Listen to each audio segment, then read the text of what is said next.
Terve! And welcome to one of the most anticipated Finnish black metal albums of year 2024. It's the Horna album called Nyx, Hymnejä yölle, Hymns to the Night.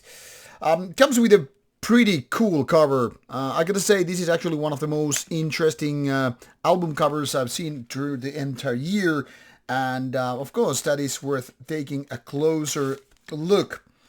Now, while I'll unbox you, I guess it's worth mentioning that Horna is one of those most active bands coming from the Finnish black metal scene that has been operating more than 30 years by now, especially if you consider the early days. Here it says hymns 1 through 5 and the outro. Well, we'll get back to that a little bit later on. So 30 years and plus in the business, making this indeed one of the most active bands in the Finnish black metal scene. If my memory serves me right, there is only one band with more albums than Horna from Finland in black metal, and that is Impel Nazarene, and that only one album more. There are a couple of other bands with similar amount of albums, 12 in total, coming from Finland. So indeed, Horna is one of the most recognized, most respected, and to be honest, most consistent in terms of black metal quality and style-wise. What does that mean is that they never changed their style. They never went to, say, experimental sorts or any of that stuff. And it's not like Horna didn't have lineup changes. One of the most interesting factors is that despite two major changes in the vocal department, the band never changed the style too much. I mean, obviously there are differences when we're talking about the vocal performance and style, and it's worth mentioning that these previous vocalists are still very much in the business. Werewolf of Satanic Warmaster being the more or less original vocalist of Horna, still very much in game, as well as Corvus, the middle era Horna, still very much active in Gorgonthorus, and of course Spellgoth, who has been in the band for a very long time, very much making waves, not only with Horna but other bands, including Trollheim's Growth and beyond. Now all of these guys in the band are actually very active in the Finnish black metal scene. So it's kind of a very interesting that they have so much energy, so much passion, so much time to dedicate Horna and keep the flame burning year after year, decade after decade, and keeping the quality right there where it belongs, up there.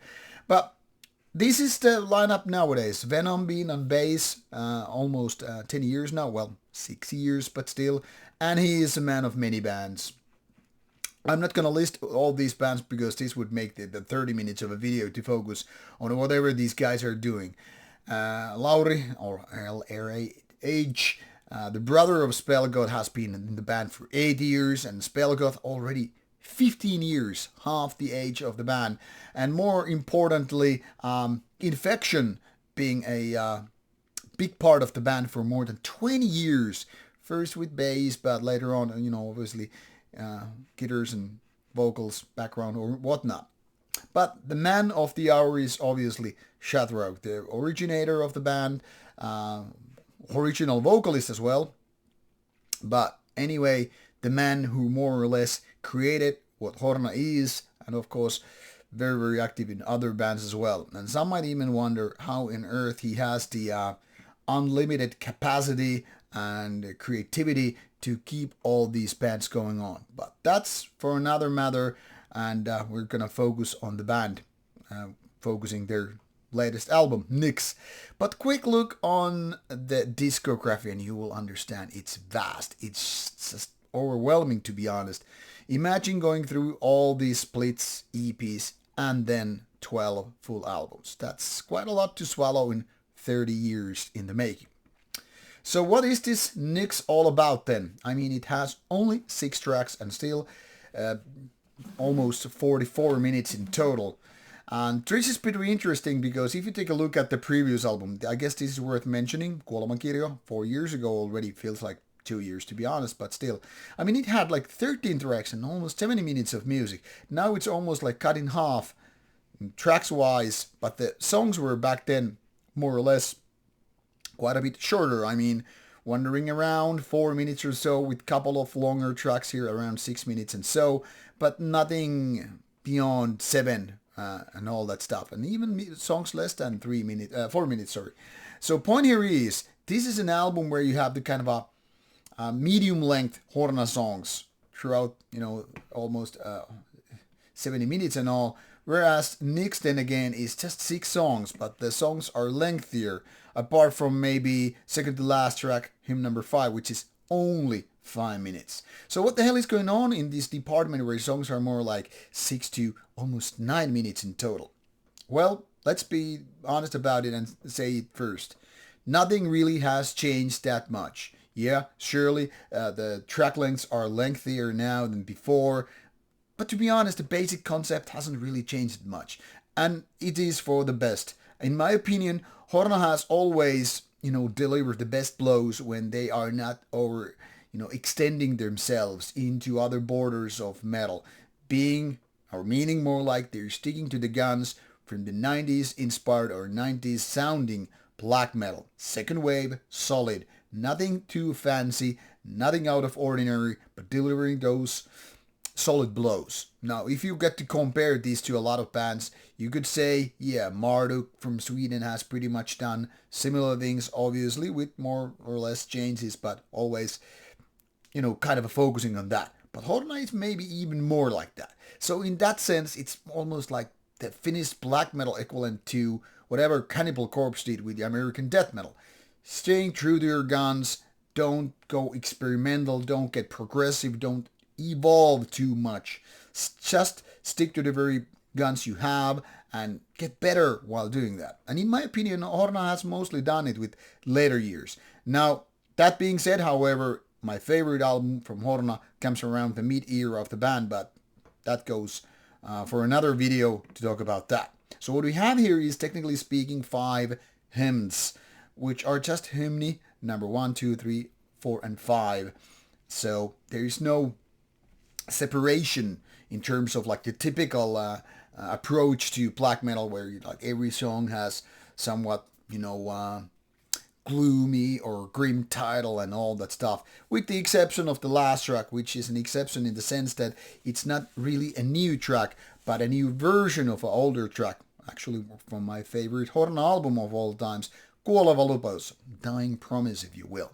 But that is an acoustic version, now with clean vocals and a lot of atmosphere.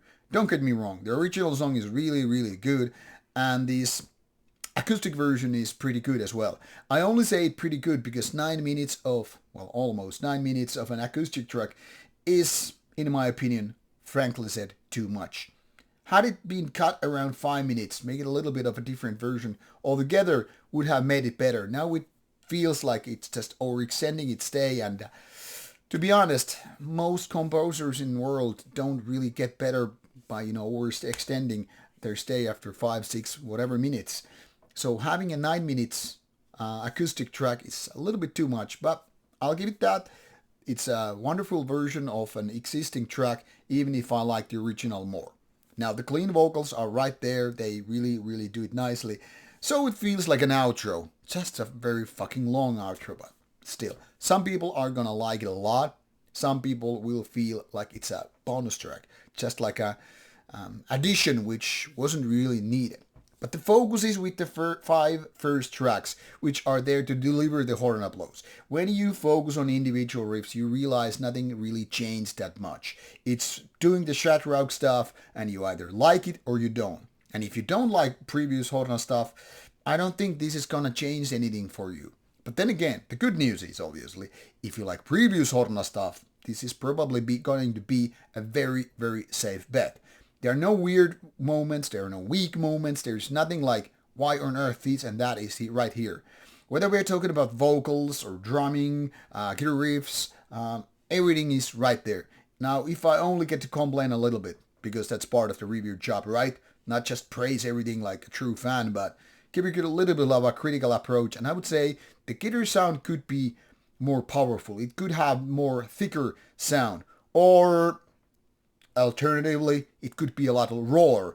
Now it's like in a crossroads, like should I go raw and more primitive, or should I go stronger, like big bass, badass band production, and now it's in the middle. Like, I don't know. Let's do a compromise. Because in my opinion, it feels like that. Now, the drums are more modern technology and understanding, and they sound quite powerful. I mean, whether it's about details in, cymbals or toms or whatever, I mean, everything is like, yeah, keep it like that. Don't change anything. And, the mixing with the vocals and drums, guitars and all that stuff, it's right there. Bass could be more audible, but this is, of course, a matter of opinion always. But I'm going to say, the guitar sound should be a little bit stronger. It's not a flaw, really. It's more like just a matter of taste. So don't get offended when I say it could be stronger. But overall, I think Nyx is one of the better Horna albums. It's not the best one, and it's most certainly isn't one of the weaker ones. Now, in my opinion, Horna doesn't have weak albums. That's given, but they do have somewhat of just decent rather than outright good albums, and quite many of them, especially the early years when the band was pretty much shaping out, figuring out what they want to do. So with Kuoleman Kirjo, the previous album, and with Nyx, I think Horna is like showcasing a better version of the band that it used to be. And of course that's a good news, especially for fans that jumped on the wagon later on. But whatever you say, Horna is like one of those solid torchbearers in the Finnish black metal scene. They never seem to give up, nor should they change, because they are doing what they're doing, and I think that's worthwhile giving some respect and respecting the band in general, be it live or be it on the albums. They're solid guys, no bullshit. They do their stuff fine, so really can't complain pretty much about anything. So off you go, check out Nyx Hymnejä yölle.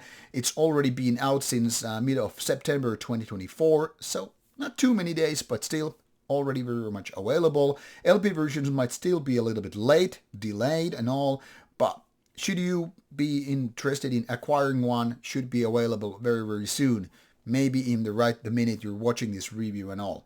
Links are provided for your fact-checking pleasure and all in the description box. Should you have an opinion about the album, if you have already been listening to it, let me know what you think of it. Do you have a favorite track, or what do you think about this acoustic version of Kuoleva Lupaus?